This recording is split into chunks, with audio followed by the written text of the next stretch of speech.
Of the two charges, one being to have entered the enclosed land and one being to have remained on the enclosed land,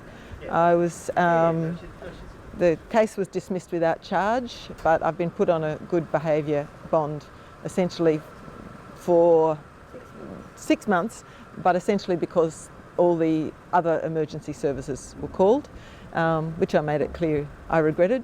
However, I think it's very important to inspire people to take direct action, because at the moment I think that's the thing that we have to do to stop West Connex. For me personally, Kingsgrove was extremely a very tragic situation. It was the taking down of remnant bushland, critically endangered remnant bushland that was set aside for the M5. A small part of it was set aside, a large part of it was already destroyed. This is bushland that can never be replaced, that is incredibly important in the Sydney region.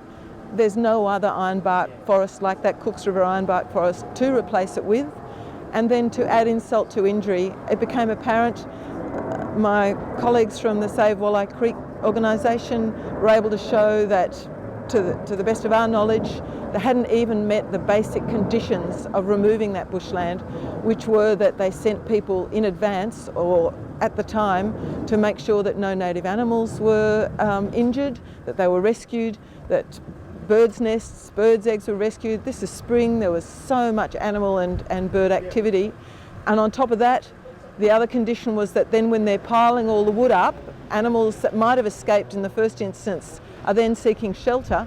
And so while they were grubbing, there should have been also someone on hand to protect the animals under those circumstances. It was bad enough to lose heritage bush, remnant bush, never to be replaced, but then to not even save or attempt to save in any way and to just treat those conditions with such contempt. Basically, that was it. That's what led me to take the action I did. It was relatively spontaneous, and I felt we needed to do it to take a stand and say, this is terrible what's happening here. The cost of this bushland for something that we know won't work, for something that we know will cost the state $20 billion, which should be going to something that will work, public transport, to see the utter waste of bushland, the utter waste of money, and the destruction of Sydney itself, the willful destruction of this city for something that is absolutely appalling and no one else in the world is building. It's got to be stopped.